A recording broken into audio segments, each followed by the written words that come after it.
Andy Leonard is a noted environmentalist, filmmaker, and author whose latest text is called The Story of Stuff. The project also features a companion piece that you can view online. Here now is seen from The Story of Stuff. Have you ever wondered where all the stuff we buy comes from and where it goes when we throw it out? I couldn't stop wondering about that, so I looked it up. And what the textbook said is that stuff moves through a system from extraction to production to distribution to consumption to disposal. All together, it's called the materials economy. Well, I looked into it a little bit more. In fact, I spent 10 years traveling the world, tracking where our stuff comes from and where it goes. And you know what I found out? That is the story. There is a lot missing from this explanation. So what's missing from the explanation? Almost everything, actually. Yeah. All of the stuff in our lives has its whole life before it comes to us. In the metals where it's mined, in the forest where the trees are felled, in the oceans where the fish are drawn, in the factories where children and women are working hard to make this stuff exposed to carcinogens and reproductive toxins, working sometimes horrible hours.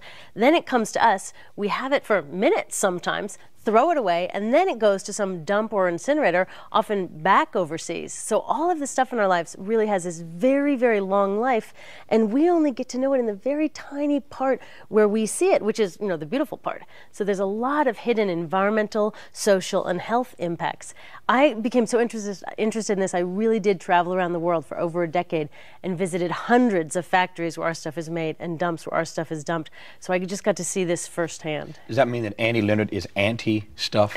No, actually, I'm so glad you asked that. I'm actually pro-stuff. A lot of people have said, are you anti-stuff? Or occasionally I get these wacko emails where people say, why don't you go live in a cave or something then?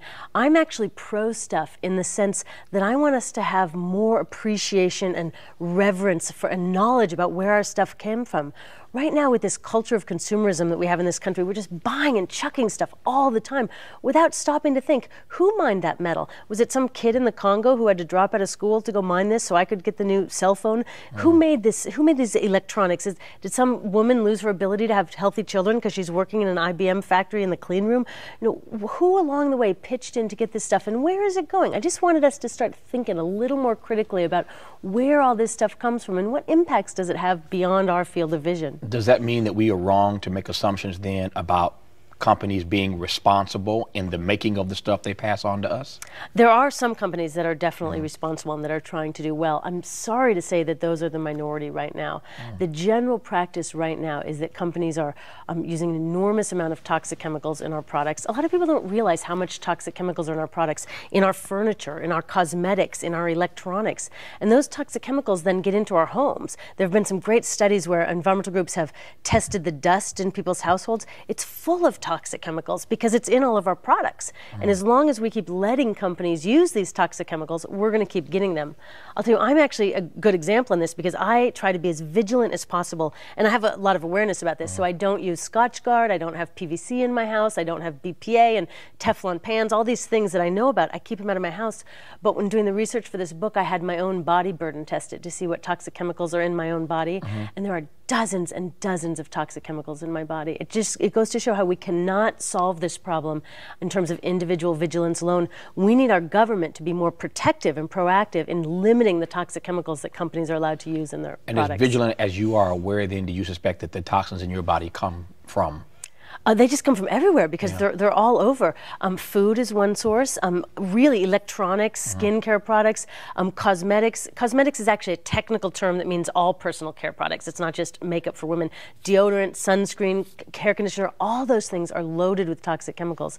And one of the things that both is exciting and infuriating is that the European Union has taken a very different approach, both for personal care products and for electronics. The European Union has said you have to get toxics out of these products.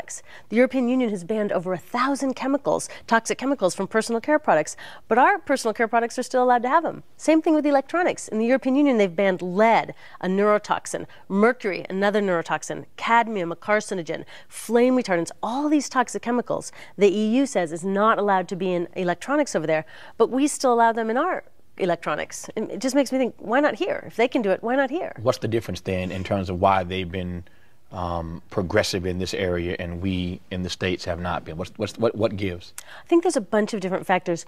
One is I think the Europeans have a different relationship to the state. In Europe, there's a broader, more social awareness and a broader sense that it's appropriate for the state to get involved and take precautionary action to protect public health. Whereas here, there's still a hesitation about the state getting involved.